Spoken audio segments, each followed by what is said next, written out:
Episode 1641-1645.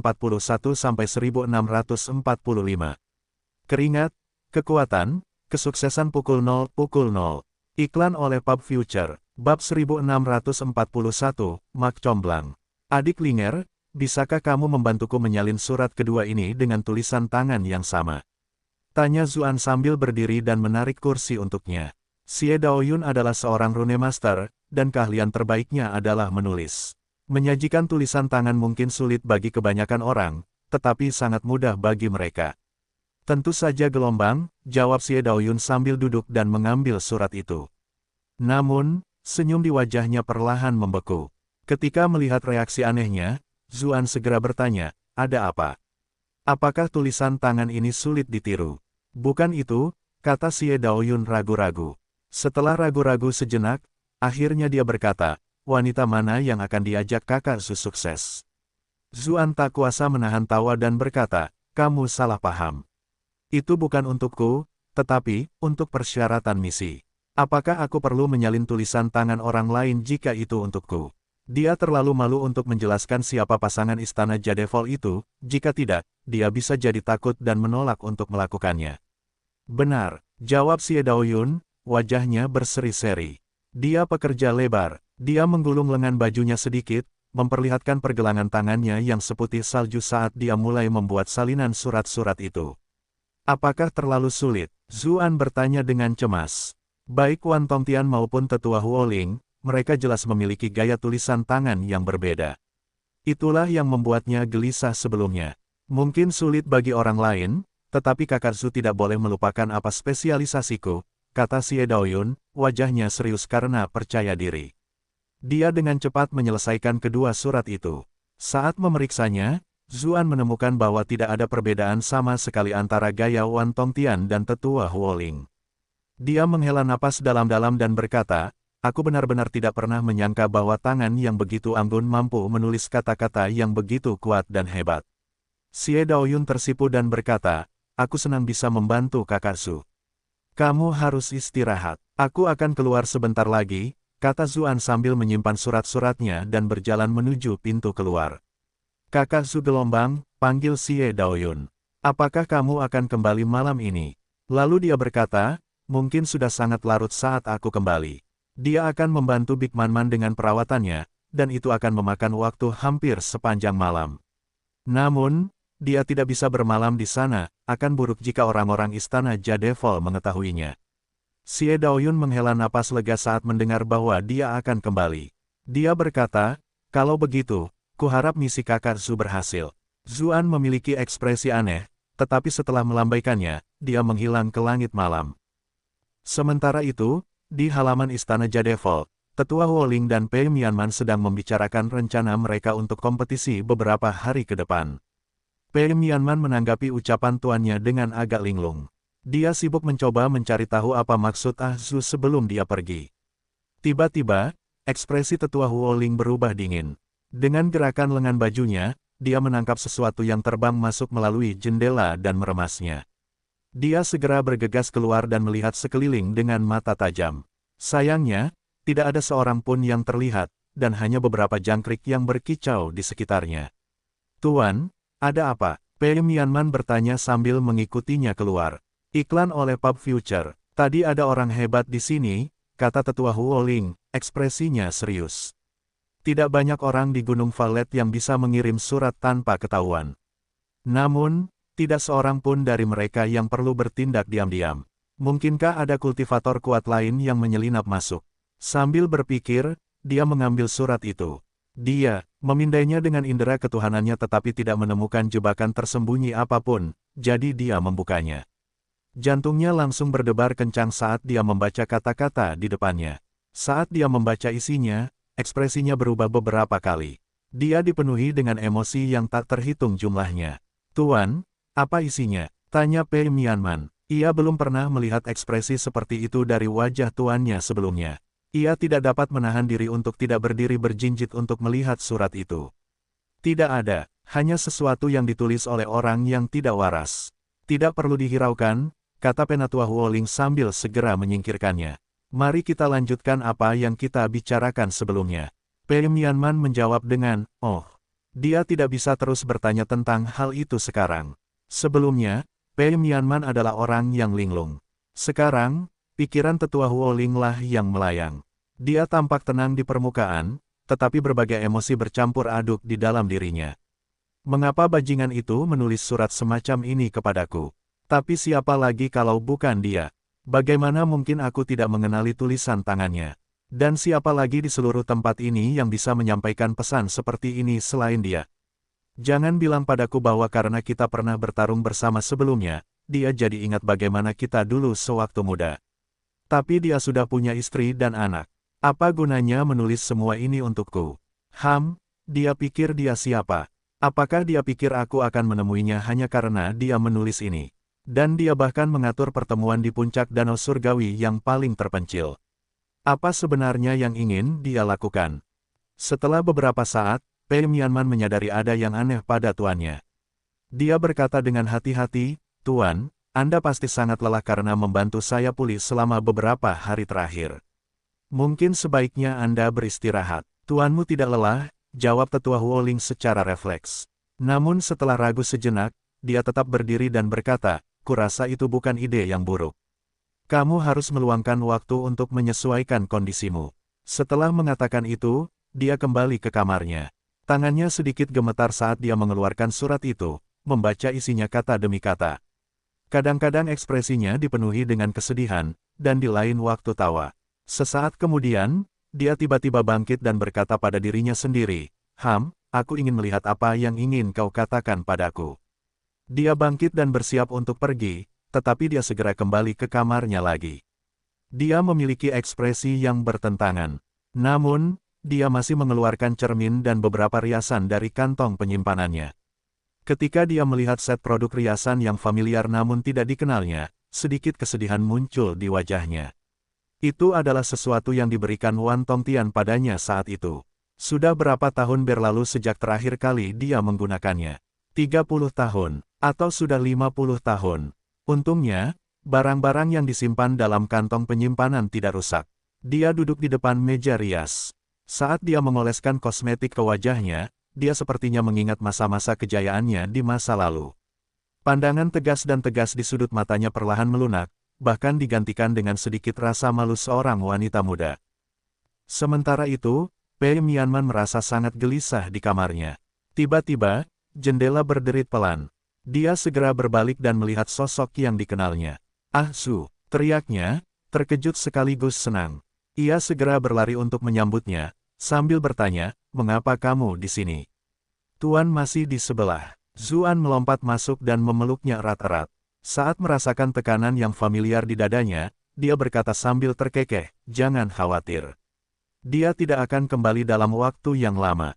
Iklan oleh Pub Future. Awalnya, rencananya hanya berpura-pura menjadi Wan Tongtian dan menulis surat kepada tetua Huoling, tetapi akhirnya dia berpikir itu terlalu kejam. Jika tetua Huoling menunggu sepanjang malam di tengah angin dingin, kebencian yang dia bangun akan cukup untuk mencabik-cabik Wan Tongtian. Karena itu, dia mengubah rencananya untuk menulis surat kepada mereka berdua. Dia telah menciptakan kesempatan bagi mereka, jadi apakah mereka akan menerimanya atau tidak, itu tergantung pada nasib mereka. Pei Mianman tidak bodoh. Dia segera bertanya, "Jadi, kamu yang menulis surat itu? Siapa lagi? Apakah menurutmu ada orang ketiga yang menariknya pergi?" Jawab Zuan, merasa agak bangga dengan kecerdasannya sendiri. "Apa yang sebenarnya kamu tulis sehingga bisa menarik perhatian tuanku?" Pei Mianman bertanya, matanya penuh rasa ingin tahu. Bagaimanapun juga, itu hal yang baik," kata Zuan. Ia terlalu malu untuk menjelaskannya secara rinci kepadanya. Jika ia tahu bahwa ia telah mempermainkan majikannya seperti itu, ia bisa marah. Namun, ketika ia melihat bahwa ia akan mendesak masalah itu, ia dengan cepat mengubah topik pembicaraan. "Kau membiarkan jendelamu terbuka hanya untukku. Astaga, kau dan aku benar-benar selalu berpikiran sama. Selalu ada formasi pertahanan di tempat tinggal para pembudidaya. Jika pemiliknya tidak menyetujuinya, akan cukup sulit bagi orang lain untuk masuk diam-diam." Wajah Pei Mianman memerah dan dia berkata, Aku hanya lupa menutup jendela. Seolah-olah aku membiarkannya terbuka hanya untukmu. Cepatlah dan biarkan kakak memeriksa tubuhmu." Biarkan aku melihat bagaimana pemulihanmu, kata Zuan sambil tersenyum saat dia mengulurkan tangannya ke arahnya. Kau benar-benar menyebalkan gelombang, jawab Pei Mianman, namun dilihat dari nada bicaranya, dia tampak tidak merasa kesal sama sekali. Keduanya berpelukan erat saat membicarakan apa yang terjadi selama mereka berpisah. Mereka dipenuhi kebahagiaan karena bisa bersatu kembali setelah sekian lama berpisah. Beberapa saat kemudian, Zuan berkata, pemulihanmu terlalu lambat. Kompetisi berikutnya akan sangat berbahaya bagimu. Aku akan membantumu dengan ki primordialku. Tidak gelombang, jawab Pei Mianman sambil memalingkan mukanya dengan wajah memerah. Setelah sekian lama bersama, bagaimana mungkin dia tidak tahu apa sebenarnya metode pengobatannya? Zuan tidak dapat menahan tawa dan menjawab, lalu mengapa kamu pindah ke tempat tidur sambil mengatakan hal itu? Pei Mianman benar-benar malu. Dia meraih bantal di dekatnya dan mengejarnya kemana-mana sambil memukulnya.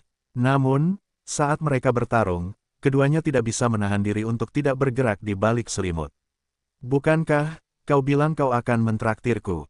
Kenapa kau baru saja menciumku? Pei Mianman terdiam, suaranya mulai sedikit bergetar. Zuan mendongak dari pelukannya dan berkata sambil tersenyum, ini adalah pekerjaan persiapan sebelum perawatan. Kau benar-benar bajingan yang menyebalkan, tapi aku tidak bisa tidak menyukainya gelombang, Pei Mianman menjawab, matanya berkaca-kaca. Lengannya yang indah memeluknya dengan lembut, secara alami berkoordinasi dengannya. Keduanya telah lama berpisah. Kini, mereka bagaikan kayu kering yang terbakar dan berubah menjadi kobaran api yang berkobar, atau awan yang telah mengumpulkan uap air begitu lama sehingga sedikit saja goncangan dapat menyebabkannya meledak. Memem gelombang, erangan lembut dan manis terdengar. Seluruh tubuh Pei Mianman diselimuti warna merah muda yang menawan. Zuan tidak lupa menggunakan energi primordialnya untuk mengobatinya. Namun, cedera seperti itu selalu membuat tubuh pasien beberapa kali lebih sensitif dari biasanya. Dengan demikian, Pei Mianman segera dikalahkan sepenuhnya. Dia terus memohon belas kasihan kepada kakak laki-lakinya. Namun, dia tidak tahu bahwa semakin dia memohon seperti itu, semakin besar dorongan yang diberikannya kepada seorang pria. Keduanya benar-benar mabuk oleh perawatan itu untuk beberapa saat, tetapi ekspresi Zuan tiba-tiba berubah.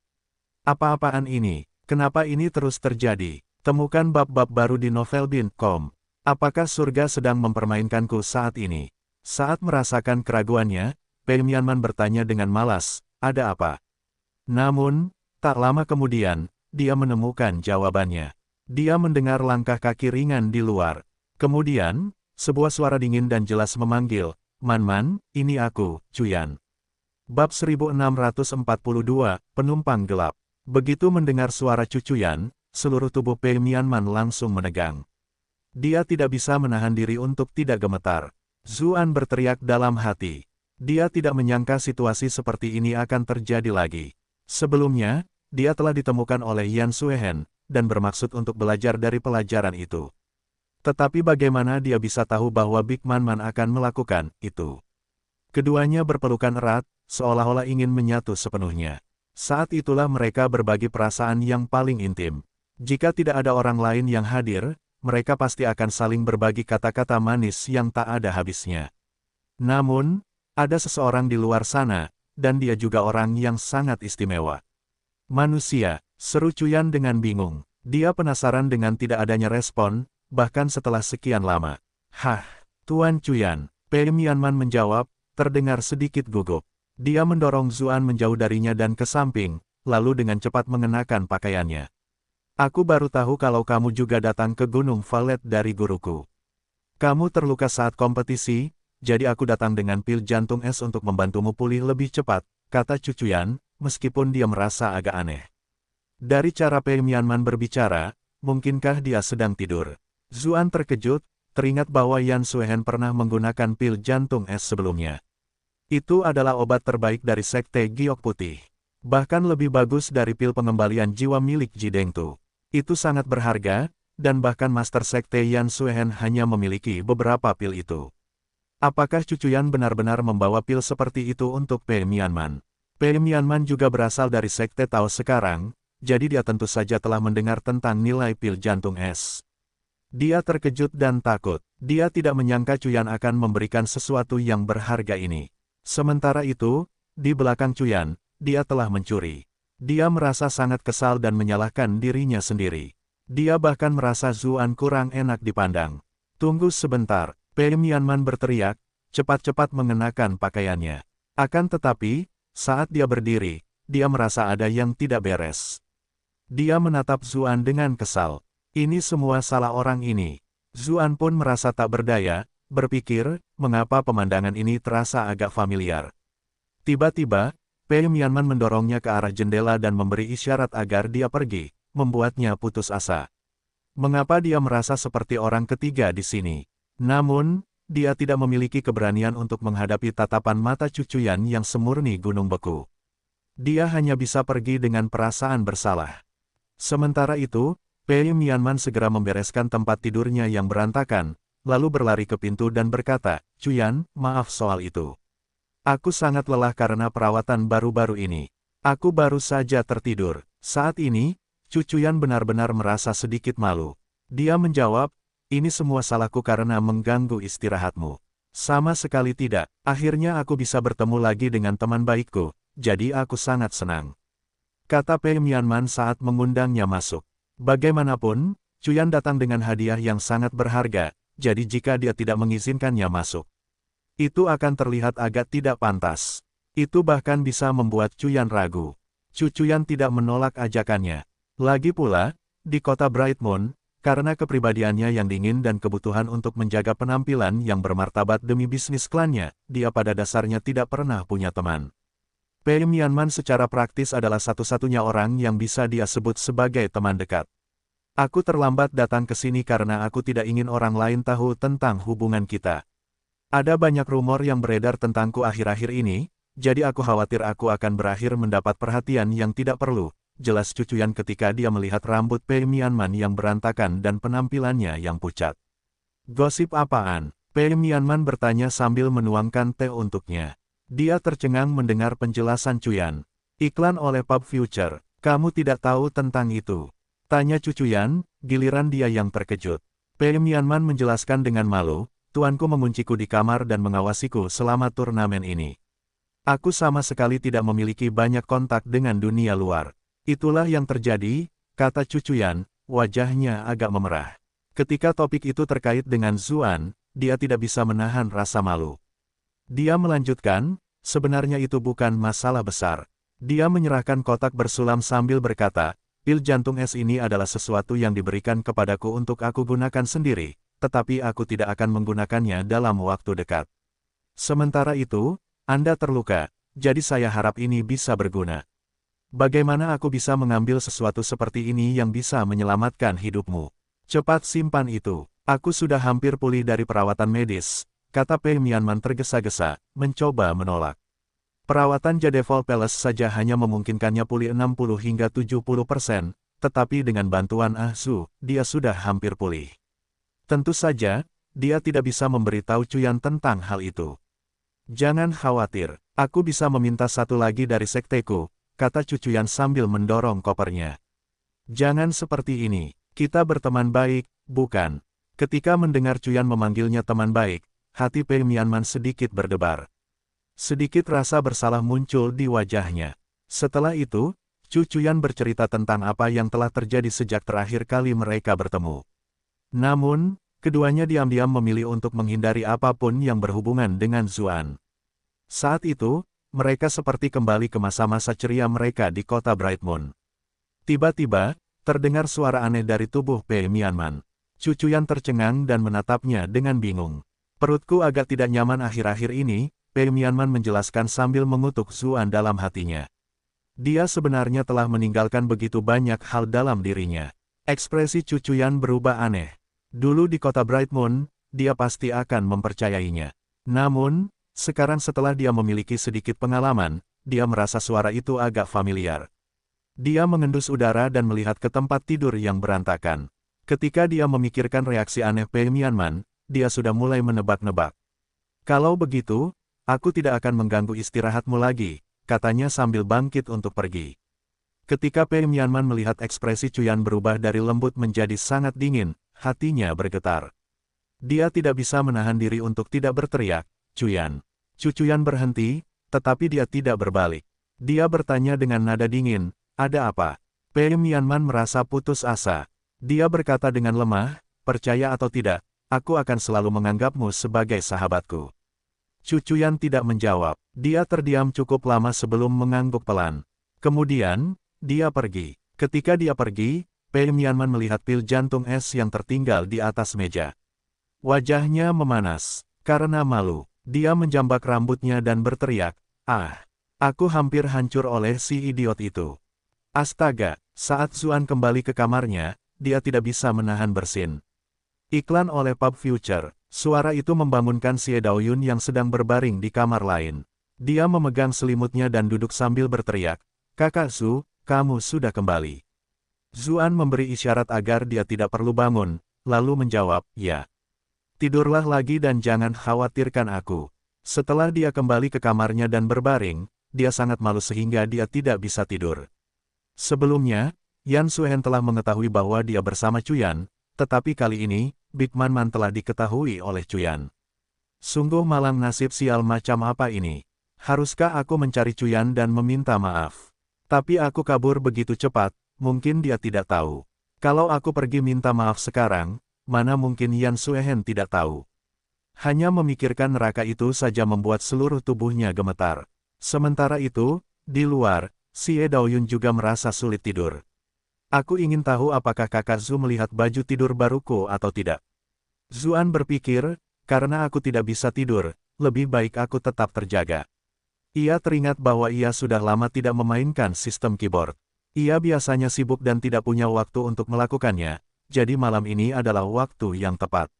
Dia menghitung poinnya dan melihat bahwa dia telah mengumpulkan total 718.836 poin rage. Sebagian besar poin tersebut telah terkumpul di sini, di Gunung Valet, berkat skandalnya dengan Cuyan yang mengundang begitu banyak kebencian. Pada saat itu, dia bahkan bertanya-tanya apakah akan mengumumkan hubungannya dengan Big Man Man dan Yan Suhen.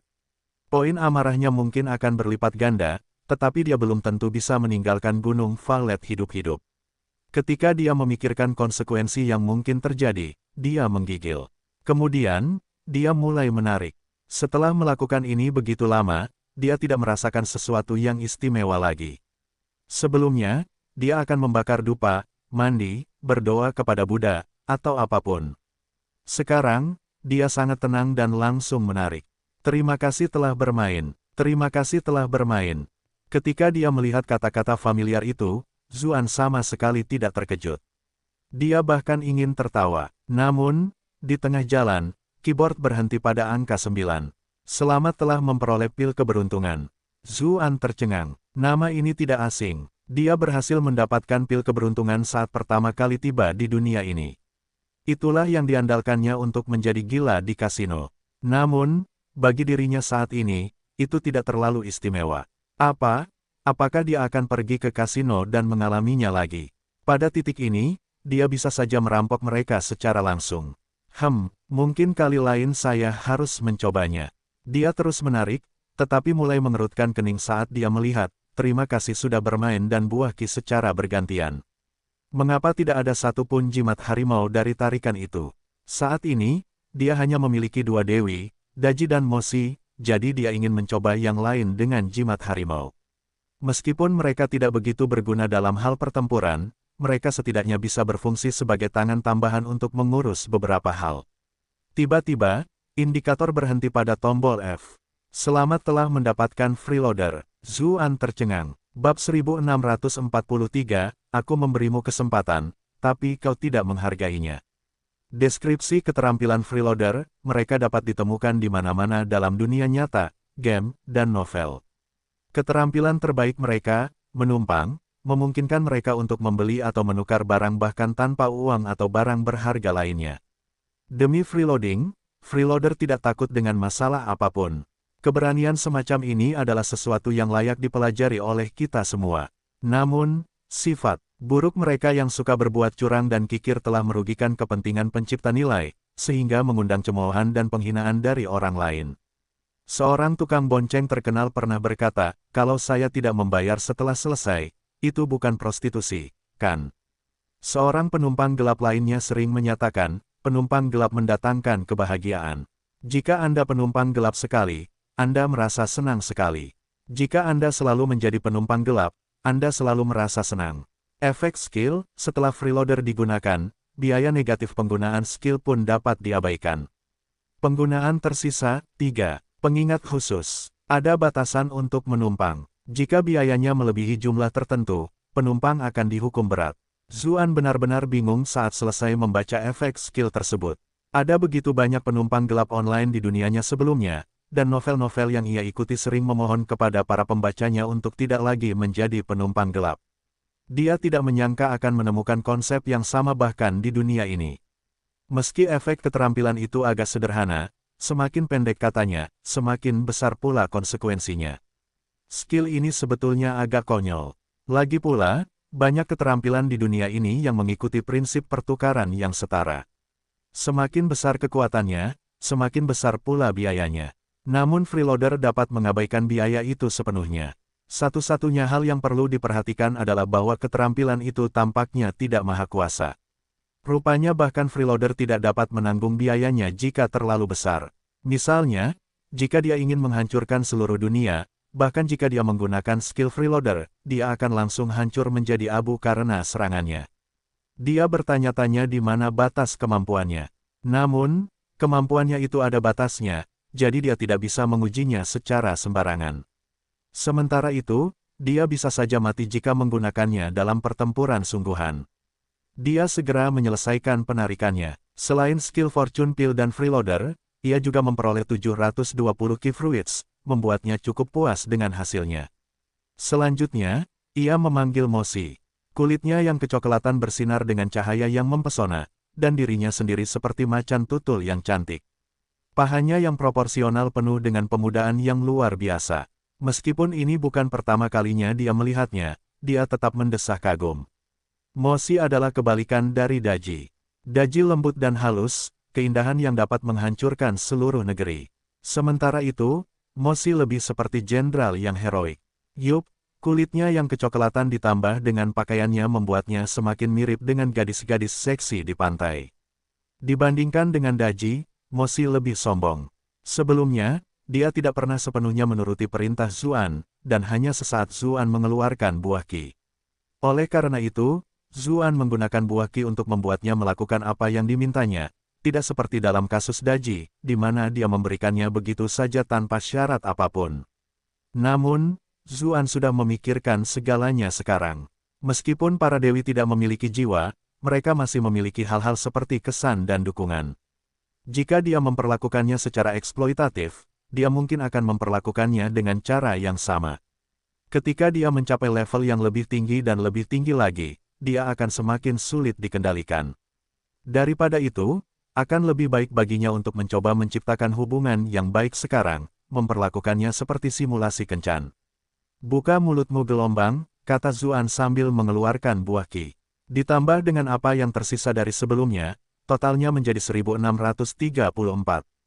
Karena Daji telah mencapai terobosan peringkat ke-7, kebutuhan buah Qi-nya pun semakin tinggi, jadi, daripada memberinya makan, ia berencana untuk menaikkan peringkat Mosi terlebih dahulu. Iklan oleh Pub Future. Ketika dia melihat buah Qi, mata Mosi yang tadinya dingin menjadi jelas bersinar. Setelah ragu sejenak, dia bergerak mendekat, lalu dengan patuh mengangkat kepalanya dan membuka mulutnya. Zuan hampir mirip saat melihat ini. Semua dewi ini adalah wanita cantik yang luar biasa dalam kehidupan mereka. Meskipun mereka tidak memiliki jiwa, bahkan tindakan naluriah mereka terlalu indah. Kemudian, Zuan melemparkan buah Qi ke mulut Mosi satu demi satu. Valkyrie biasanya tidak mengizinkannya menyentuh tubuh mereka. Namun, dalam prosesnya, dia tidak sengaja menyentuh bibir lembutnya, dan terkadang dia malah menyentuh lidahnya. Namun, dia tidak menunjukkan tanda-tanda reaksi negatif. Zuan akhirnya mengerti mengapa banyak orang di internet merasa memberi makan itu menyenangkan. Awalnya, ia berencana membuang buah-buahan itu sekaligus untuk menghemat waktu dan tenaga. Namun sekarang, ia mengubah rencananya dan memberi makan buah-buahan itu satu persatu kepada Mosi. Saya merasa cukup lucu dengan caranya sendiri. Zuan memberi Mosi total 1210 buah Qi, mengangkatnya ke puncak peringkat kelima. Ia tidak mempersembahkan 424 buah sisanya, karena jumlahnya tidak cukup untuk membawanya ke puncak peringkat ke-6. Lebih baik menyimpannya untuk keadaan darurat. Mosi tampaknya masih belum sepenuhnya mengekspresikan dirinya. Buah Qi terlalu lezat untuk para Valkyrie. Dia tidak bisa menahan diri dan bahkan menjilati dahinya. Pada saat itu, setiap helai rambut di tubuh Zuan berdiri tegak. Ia berpikir dalam hati, ia akan menjilat jariku jika aku memegang buah-buahan itu. Tetapi bagaimana jika buah-buahan itu diletakkan di tempat lain? Ia segera menyingkirkan pikiran-pikiran itu begitu muncul. Sampah, biadab, tak tahu malu. Ketika Mosi memastikan bahwa tidak ada lagi buah Qi, dia bangkit dan menunggu misinya. Lagi pula, itulah yang selalu mereka lakukan. Dia dibayar untuk apa yang diminta darinya. Seolah merasakan niatnya, Zuan menggelengkan kepalanya dan berkata, tidak ada yang perlu kulakukan. Kau bisa beristirahat saja. Mosi tertegun, jelas terkejut karena dia tidak membutuhkannya untuk melakukan apapun. Ekspresinya tampak menjadi sedikit lebih lembut. Kemudian, dia kembali ke tempat khususnya. Keesokan paginya, Xie Daoyun melihat Zuan terus-menerus memijat tangannya. Dia tidak dapat menahan diri untuk bertanya dengan khawatir, Kakak Zu, apakah tanganmu terluka? Tidak apa-apa, itu hanya hal kecil, jawab Zuan. Dalam hati, dia berpikir, aku memberi Mosi total 1210 buah Qi satu persatu. Bagaimana mungkin tanganku tidak sakit? Xie Daoyun mengeluarkan sebuah jimat dan menempelkannya di tangannya, sambil berkata, ini adalah jimat pereda rasa sakit. Jimat ini dapat meredakan kelelahan dan rasa sakit. Zuan merasakan sensasi menyegarkan dari tangannya. Ia segera menghujaninya dengan pujian. Meskipun kekuatan bertarung Xie Daoyun tidak setinggi itu, ia benar-benar merupakan unit pendukung yang hebat. Jimatnya sangat praktis. Ia tampaknya mampu melakukan apa saja. Iklan oleh Pub Future. Mendengar pujiannya, Xie Daoyun merasa sangat manis. Matanya tampak seperti bulan sabit saat dia tersenyum. Adik Linger, bagaimana kalau kita menonton pertandingan murid-murid perwakilan bersama? Aku yakin itu akan sangat menarik, kata Zuan. Xie Daoyun sedikit tergerak, tetapi dia tetap menggelengkan kepalanya pada akhirnya dan menjawab, aku harus memeriksa Gunung Valet untuk mencari formasi. Semua orang fokus pada puncak emas karena persaingan, jadi keamanannya agak longgar di tempat lain. Tidak akan semudah itu menemukan kesempatan lain sebaik ini. Sebelumnya, mereka hanya memeriksa puncak-puncak utama. Namun, Gunung Valet sangat luas. Dia selalu merasa tidak nyaman, jadi dia memutuskan bahwa lebih baik untuk terus menyelidiki. Saya mengerti, misi Anda penting, jawab Zuan. Ia tahu bahwa Zuan memiliki misi dan tidak memaksanya. Namun, ia menyerahkan anak panah peringatan dari rumah bordir dan berkata, aktifkan ini jika Anda menghadapi bahaya. Saya akan segera datang. Baiklah, terima kasih, Kakak Zu, jawab Xie Daoyun, hatinya terasa hangat saat memegang anak panah peringatan itu. Dalam hati, dia berpikir, Kakak Zu benar-benar memperlakukanku dengan baik. Ketika Zuan tiba di puncak emas, dia secara refleks mencari cucuyan. Bagaimanapun, dia merasa sangat bersalah setelah apa yang terjadi malam sebelumnya. Sayangnya, dia tidak melihatnya. Namun, biasanya, dia akan datang untuk mengamati kompetisi antara murid-murid perwakilan. Mungkinkah dia benar-benar marah kali ini? Dia berbalik untuk melihat Pei Mianman. Pei Mianman jelas melihatnya, tetapi dia pura-pura tidak melihatnya. Selain itu, senyum menawannya yang biasa tidak terlihat. Apa yang mereka bicarakan kemarin? Zuan bergumam pada dirinya sendiri, merasa tidak nyaman. Dia ingin bertanya padanya, tetapi dia tidak bisa melakukannya di depan semua orang saat ini. Apa yang terjadi dengan tetua Huo Ling dan Wan Tongtian? Mengapa mereka berdua tampak seperti sedang marah? Saya sudah memberi kalian berdua kesempatan, tetapi kalian tidak memanfaatkannya. Pikir Zuan dengan nada yang sama. Tepat pada saat itu, Wang Wuxi menyelesaikan pidato pembukaan konvensionalnya. Ia secara resmi mengumumkan dimulainya kompetisi hari ini. Karena hari ini adalah hari pertarungan antara perwakilan murid-murid untuk melihat siapa yang terbaik, tidak terlalu banyak pesaing. Tidak perlu melakukan beberapa pertarungan pada saat yang sama, tidak seperti pertandingan beberapa hari sebelumnya. Sebaliknya, pertarungan akan diadakan satu persatu untuk dilihat oleh para murid dari 9 sekte. Bagaimanapun, itu akan menjadi kesempatan langka bagi mereka. Pertandingan pertama adalah antara Wu Xiaofan dari Sekte Matahari Sejati dan Luo Dongjiang dari Gunung Luofu. Ketika keduanya naik ke panggung, seluruh puncak menjadi sunyi saat para penonton menyaksikan keduanya. Wu Xiaofan tampak sangat biasa saja. Tidak seorang pun akan memandangnya dengan pandangan kedua jika mereka melihatnya di jalan. Sebaliknya, Luo Dongjiang jauh lebih tampan dan penampilannya mengesankan. Ia memiliki aura yang agung, sesuai dengan reputasinya sebagai murid yang representatif. Namun, tidak ada satupun pemain di Golden Peak yang berani meremehkan Wu Xiaofan. Lagi pula, mereka telah mendengar terlalu banyak legenda tentangnya. Banyak dari mereka mulai berdiskusi diam-diam tentang siapa yang akan menang. Mayoritas orang mengira Wu Xiaofan akan menang, tetapi beberapa orang mendukung Luo Dongjiang. Lagi pula, Luo Dongjiang sendiri tidak dapat dihentikan dalam babak penyisihan grup. Selain itu, semua orang menyukai kisah underdog yang bagus. Kunjungi situs web kami untuk novel baru. Luo Dongjiang tidak lemah. Ini adalah kesempatan bagus untuk melihat kartu apa yang dimiliki Wu Xiaofan, kata Wan Gui dari Istana Jadevol penuh harap. Pada saat yang sama, dia tidak bisa menahan diri untuk tidak menatap ayahnya. Biasanya, ayahnya akan membahas strateginya, dan memberikan beberapa petunjuk. Apa yang terjadi hari ini? Kenapa dia tidak mengatakan apapun? Dia bahkan beberapa kali menghindari tatapanku. Itu membuatnya tampak seolah-olah dia melakukan sesuatu yang mengecewakanku. Balon warna-warni terbang 0,00,0,00. Iklan oleh Pub Future, bab 1644, ratapan jangkrik dingin. Wan Gui tak dapat menahan tawa. Apa yang bisa dilakukan ayahnya untuk mengecewakannya? Perhatiannya segera kembali ke panggung. Luo Dongjiang dari Gunung Luofu menatap ke arah pria yang tampak jujur dan sederhana di seberangnya, berkata, "Saudara Wu, semua orang percaya bahwa Anda adalah nomor satu di antara generasi muda. Orang yang rendah hati ini harus mengalaminya sendiri." Wu Xiaofan menggelengkan kepalanya dan berkata, "Bagaimana mungkin aku berani mengklaim sebagai nomor satu di antara generasi muda?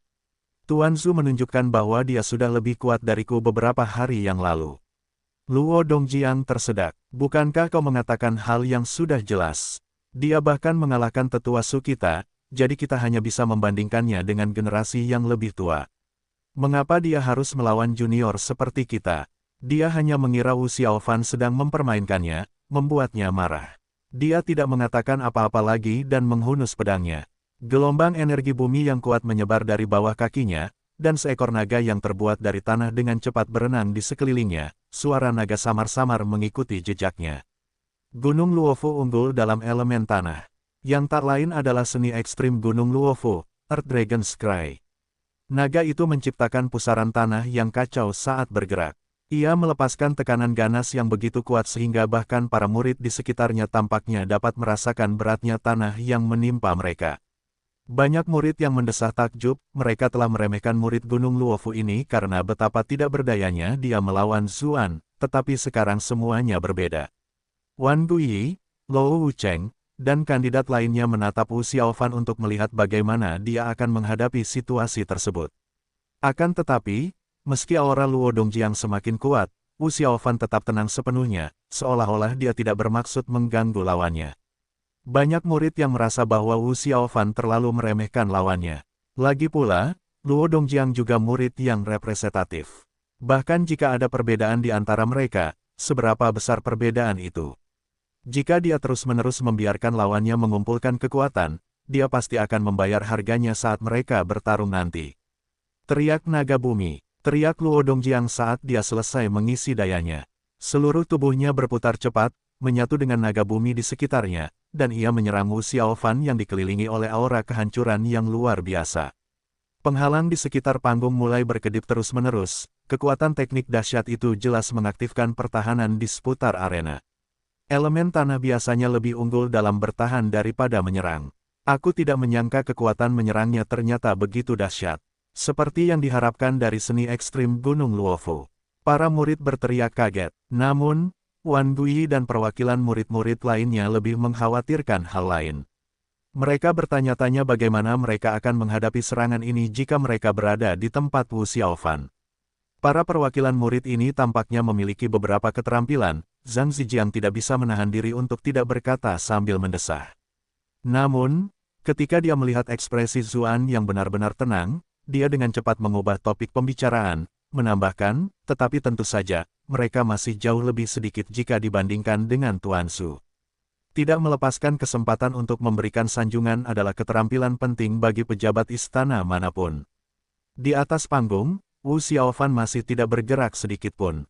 Bahkan saat energi bumi yang mengamuk tiba tepat di depannya, ia hanya mengangkat tangannya, menyebabkan lapisan tipis energi ungu muncul di sekitarnya. Lalu, dengan dorongan yang seolah acuh tak acuh, semburan suara yang kuat tiba-tiba keluar dari tangannya dengan suara yang memekakkan telinga. Naga bumi yang sangat kuat itu tiba-tiba berhenti, sebuah kekuatan yang terlihat mengalir cepat melalui tubuhnya. Naga itu dengan cepat mulai hancur berkeping-keping inci demi inci hingga berubah menjadi debu. Luo Dongjiang telah bersiap untuk melepaskan jurus pedangnya dari dalam pusaran tanah, tetapi tiba-tiba dia berhenti. Naga tanah itu dimaksudkan untuk menyembunyikan serangannya yang sebenarnya, tetapi sekarang setelah runtuh, dia merasakan ki dan darah di dalam dirinya bergejolak.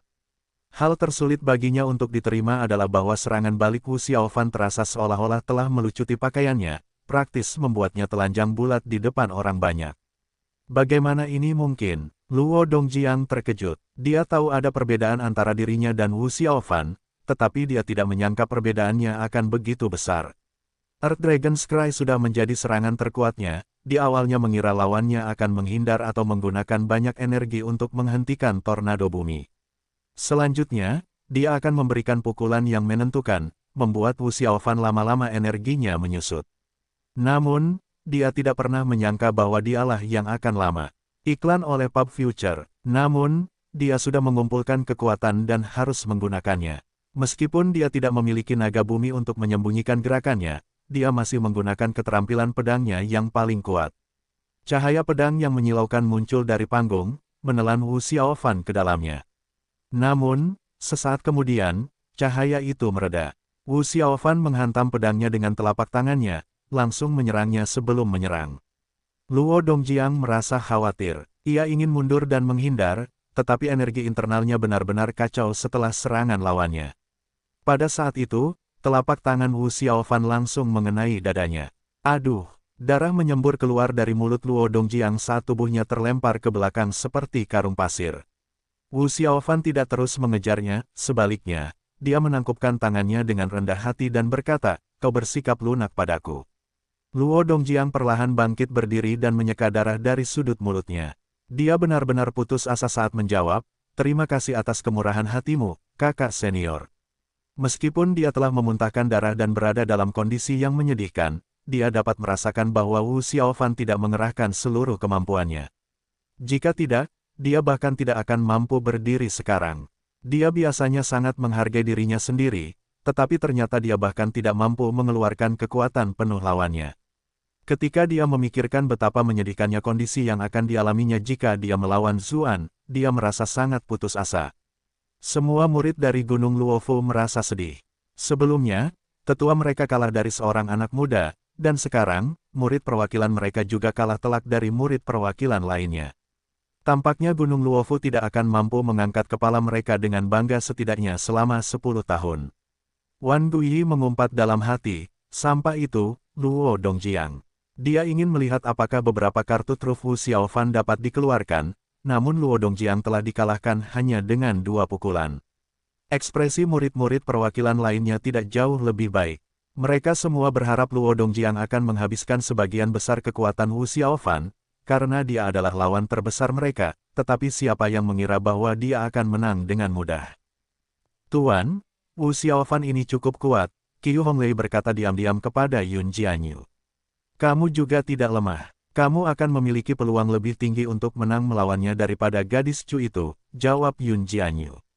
Qiu Honglei memutar matanya dan menjawab, "Itu hanya karena kelebihan skill pesona pada pria. Tapi dilihat dari penampilannya yang kaku dan kaku, mungkin skill itu tidak akan begitu efektif. Kamu bisa mengenal seseorang dalam waktu lama tanpa memahami sifat aslinya. Semakin kaku dan kaku seseorang, semakin besar keinginan yang mungkin mereka pendam," kata Yun Jianyu dengan riang. Dia percaya bahwa, tidak peduli seberapa hebat anak-anak muda ini, dia masih bisa menghancurkan mereka dengan satu tangan. Kecuali bocah nakal itu, tentu saja. Dia secara refleks melirik Zuan di kejauhan. Dia melihatnya sesekali melihat ke arah istana Jadevil, dan tidak bisa menahan diri untuk tidak mencibir. Dia memang seorang penggoda wanita. Wu Xiaofan menangkupkan kedua tangannya dan berkata, "Saudara Luo, jangan berkecil hati. Itu terutama karena Anda kehilangan semangat karena Sirzu beberapa hari yang lalu, itulah sebabnya Anda tidak dapat menunjukkan semua kekuatan Anda hari ini. Saya dapat menang berkat keuntungan yang tidak adil itu." Penonton langsung melihat ke arah Zuan, tetapi dia hanya melambaikan tangan ke arah mereka sambil tersenyum seolah-olah dia sedang dalam pawai. Penonton benar-benar tercengang. Tidak ada jejak aura mendominasi dan tirani dari orang ini sebelumnya. Luo Dongjiang tahu bahwa Wu Xiaofan sedang memberinya muka. Sedikit rasa terima kasih terpancar di matanya. Dia menangkupkan tangannya dan mundur. Iklan oleh Pub Future. Wang Wuxi mengangguk, mengagumi kerendahan hati muridnya. Puncak pencapaian seseorang dapat sepenuhnya ditentukan dari temperamennya. Itu terkadang bahkan lebih penting daripada bakat. Namun, dia segera teringat pengecualian yaitu Zuan dan ekspresinya menegang. Dia segera berkata, pertarungan pertama dimenangkan oleh Wu Xiaofan dari Sekte Matahari Sejati. Selanjutnya, Wan Guyi dari Istana Jadevil akan bertarung melawan Qiu Chanzi dari Kuil Kemurnian. Wan Guyi bangkit dan berjalan menuju panggung yang tinggi. Pei Mianman tersenyum ke arahnya dan berkata, "Semoga beruntung, kakak senior." Bagaimanapun, mereka berasal dari sekte yang sama, jadi dia tentu berharap dia menang. Namun, yang mengejutkannya, Wan Guyi hanya menatapnya dengan pandangan tidak senang dan mulai bergumam pada dirinya sendiri, tidak ada wanita di hati seseorang yang pedangnya akan menyerang seperti dewa. Pei Mianman terdiam. Penatua Huoling langsung meledak dengan amarah. Dia melotot penuh kebencian ke arah Wan Tongtian dan meludah, seperti yang diharapkan, seperti anak, seperti ayah. Murid-murid Istana Jadevil sudah terbiasa melihat mereka berdua bertarung. Namun, bukankah kata-kata itu terbalik? Hanya Wan Tongtian yang tahu apa yang sebenarnya dia katakan. Ekspresinya berubah beberapa kali. Pada akhirnya, dia mengayunkan lengan bajunya dan mendengus, menggerutu, pria sejati tidak berkelahi dengan wanita. Percakapan itu tidak luput dari pendengaran Zuan. Dia tidak bisa menahan diri untuk tidak menatap Wan Tongtian. Anak ini benar-benar hebat. Jika ini terus berlanjut, mereka mungkin benar-benar akan mengakhiri garis keturunan mereka. Sementara itu, kedua kontestan naik ke panggung. Wan Guyi mempertahankan perilaku berlebihannya seperti biasa. Lawannya adalah seorang anak laki-laki yang tampak lembut, Qiu Chanzi. Ya ampun, lucu sekali. Ikuti cerita baru di Love.in.com. Banyak kultivator wanita berteriak kaget. Sebelumnya, ketika 9 kelompok bertarung satu sama lain, para murid lebih peduli dengan lawan mereka sendiri. Mereka hanya menonton pertarungan sesama anggota sekte, karena mereka tidak punya banyak waktu untuk memperhatikan hal-hal lain. Bagi banyak dari mereka, ini merupakan kesempatan pertama mereka untuk mengetahui bahwa Qiu Chanzi dari Kuil Kemurnian adalah seorang pemuda yang sangat menggemaskan.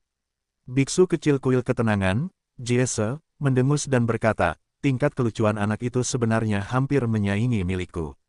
Guru Jian Huang berusaha menahan diri agar tidak memukul Jiese dengan ikan kayu. "Kakak, senior, tolong jangan terlalu keras padaku," kata Qiu Chanzi dengan sopan santun seperti murid yang baik. Siapapun yang melihatnya pasti ingin memeluknya erat-erat.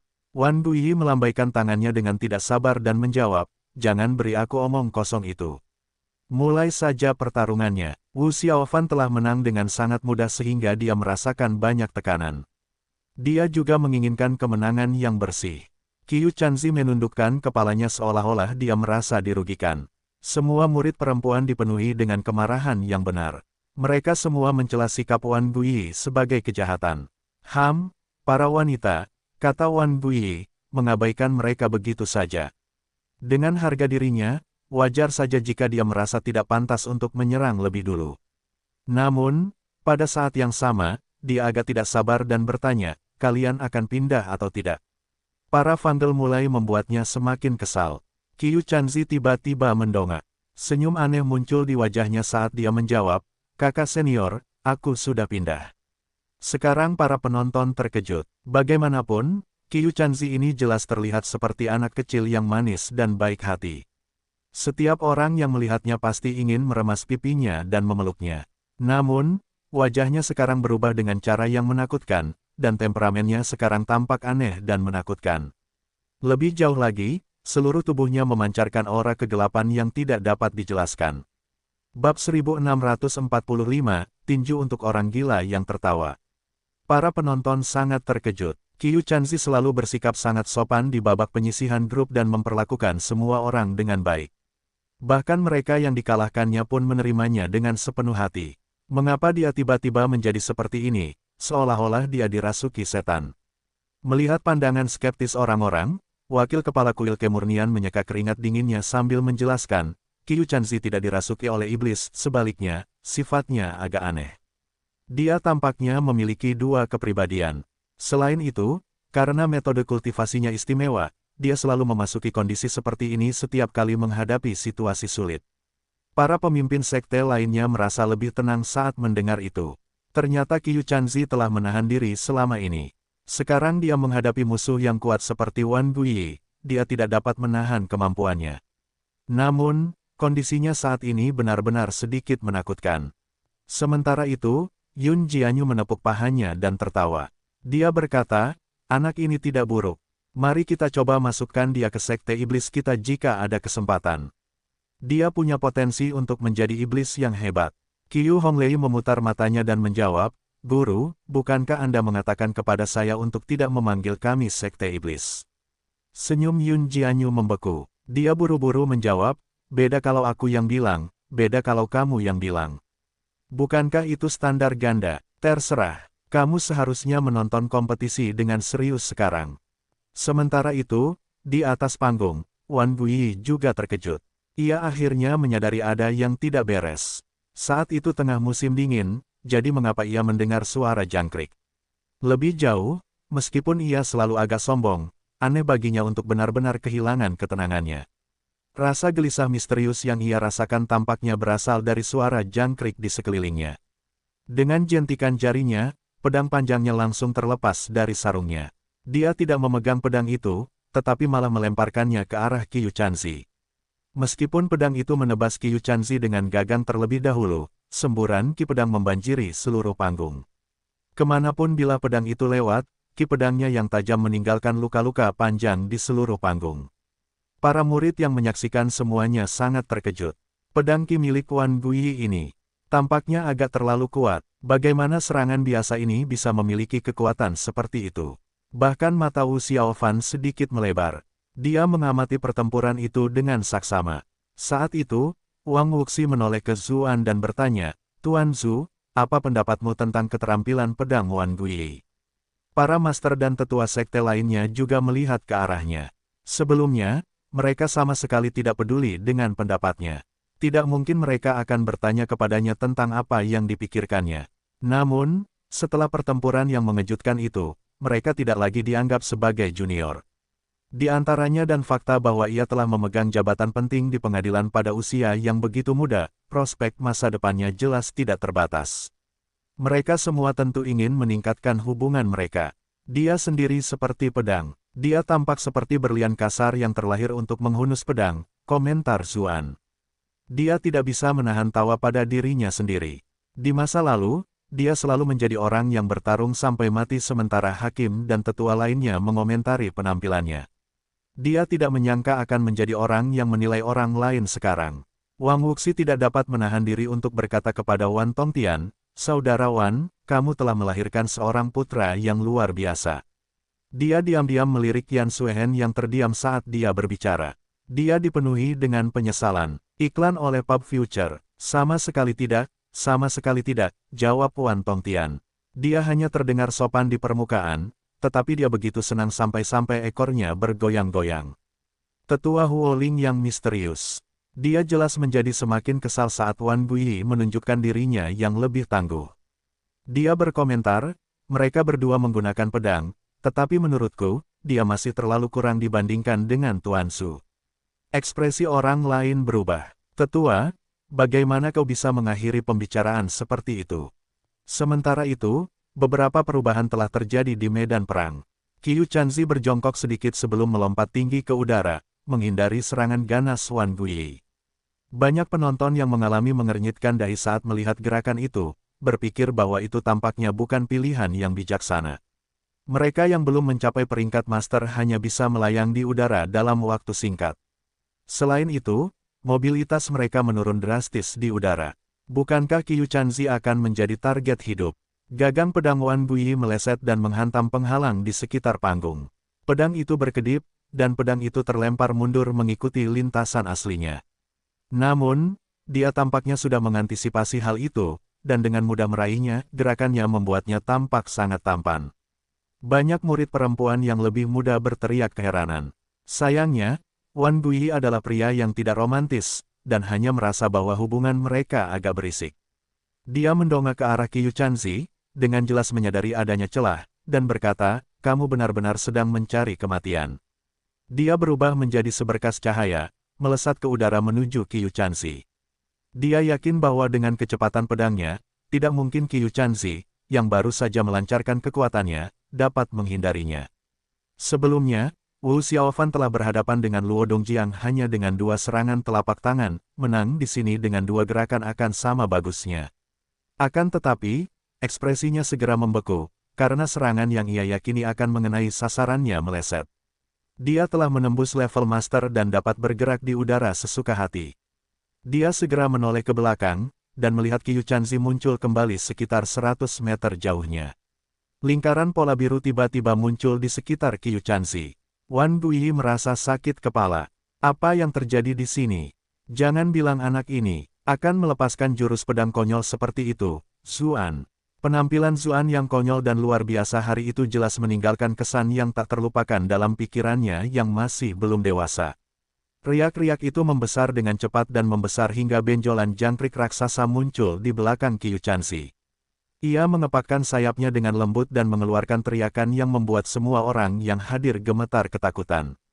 Para murid yang menyaksikan merasakan darah dan daging mereka bergejolak dengan kacau. Suasana hati mereka pun menjadi sangat mudah tersinggung.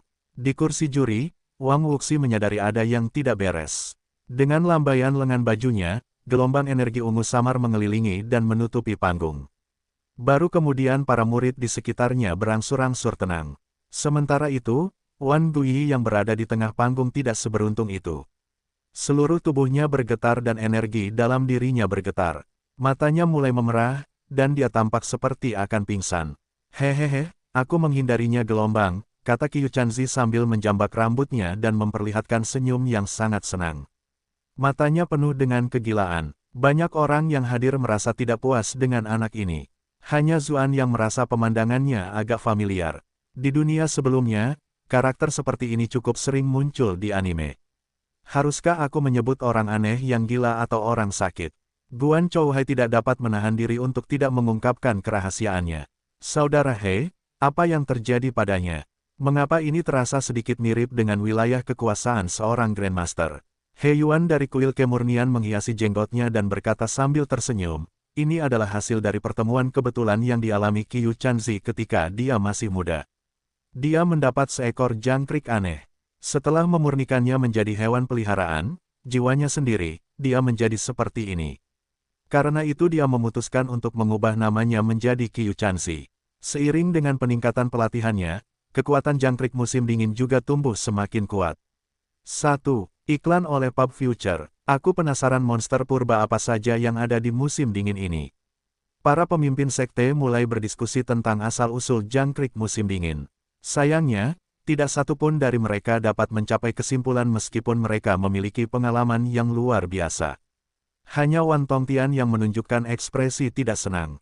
Lagi pula, orang yang berada dalam kesulitan saat ini bukanlah salah satu putra mereka. Yun Jianyu tidak bisa menahan diri untuk tidak berkata sambil menghela nafas, sekte-sekte Tao ini benar-benar memiliki banyak orang berbakat. Aku tidak menyangka Qiu Chanzi yang sebelumnya tampak tidak berbahaya menjadi begitu tangguh. Hong Lei, kamu tidak akan bisa bertahan dalam pertempuran berikutnya. Qiu Hong Lei mengangguk. Qiu Chanzi telah diakui secara terbuka sebagai yang terlemah di antara murid-murid perwakilan, namun dia akhirnya menyembunyikan keterampilan aslinya dengan sangat baik. Dia tidak berani menunjukkan kecerobohan lagi kepada siapapun. Sekarang saatnya aku menyerang, kan? Kata Qiu Chanzi sambil memiringkan kepalanya ke samping. Tonjolan jangkrik di belakangnya mengepakkan sayapnya, dan dia tampak menyatu dengannya. Dia terbang lurus ke arah Wan Guiyi. Bahkan udara di sekitarnya tampak terkoyak saat dia menyerang ke depan. Semua murid Jadevil Palace berteriak kaget, khawatir pada kakak senior mereka. Sayap jangkrik musim dingin yang terbuka seperti bilah sepanjang 200 meter. Siapapun yang terkena sayap itu kemungkinan akan langsung terbelah di pinggang. Wan Guiyi jelas bermaksud membalas, tetapi suara jangkrik membuatnya pusing. Kecepatan reaksinya jauh lebih lambat dari biasanya. Dia hanya bisa mengangkat pedangnya, mengumpulkan semburan ki pedang tajam untuk menghadapi lawannya. Semua orang di istana Jadevil merasa sangat gugup. Pedang Wan Guiyi tampak jauh lebih lemah dari biasanya. Boom! Bab ini diperbarui oleh Nif bin.co_m. Proyeksi jangkrik musim dingin menghantam langsung ke pedang ki milik Wan Guiyi dan melepaskan cahaya yang menyilaukan. Pada saat itu, seolah-olah ruang itu sendiri terdistorsi. Tidak seorang pun dapat melihat apa yang terjadi di dalam. Tiba-tiba, sebuah pedang panjang berputar cepat di udara. Kemudian, pedang itu menusuk langsung ke lantai panggung, memperlihatkan betapa tajamnya pedang itu. Ekspresi para murid berubah. Itu adalah pedang Wan Guiyi. Jika seorang pendekar pedang kehilangan pedangnya sendiri, mudah dibayangkan bagaimana keadaannya saat ini. Mungkinkah Wan Guiyi akan kalah? Itu akan menjadi kekalahan yang tidak kalah mengejutkan dari kekalahan Xin. Tiba-tiba, sinar cahaya di panggung berangsur-angsur menghilang, memperlihatkan dua sosok di dalamnya. Seluruh tubuh Wan Guiyi berlumuran darah, bahkan berdiri diam pun terasa sulit baginya. Namun, Qiu Chanzi berdiri di depannya tanpa bergerak, seolah-olah dia benar-benar membeku. Qiu Chanzi menatap jari yang ditusukkan lawannya ke dadanya. Ekspresinya penuh ketidakpercayaan saat dia bergumam, bagaimana ini mungkin? Seluruh tubuh Wan Guiyi dipenuhi luka, tetapi tatapannya masih sangat tajam. Dia seperti pedang yang tertanam di tanah di bawahnya. Dia berkata, seorang pendekar pedang sejati dapat menggunakan setiap bagian tubuhnya sebagai pedang. Jadi begitulah, hehe, kata Qiu Chanzi sambil terkekeh, sepertinya tiba-tiba mengerti. Yang ia dapatkan sebagai balasan adalah sebuah tinju. Darah dan ingus beterbangan di udara, membentuk dua lengkungan panjang. Tubuh Qiu Chanzi jatuh keluar arena seperti karung yang rusak. He Yuan dari kuil kemurnian berseru dengan marah, Wan Guiyi, kamu sudah menang. Kenapa kamu harus begitu kejam? Wan Guiyi membalas dengan mencibir, bukankah menjijikkan bagi seorang pria dewasa untuk tertawa sepanjang hari? Satu-satunya hal yang bisa kuberikan kepada orang-orang yang suka tertawa adalah tinju ini. 1. Qiu adalah nama keluarga asteris, tetapi bisa juga berarti musim gugur. Chanzi berarti jangkrik.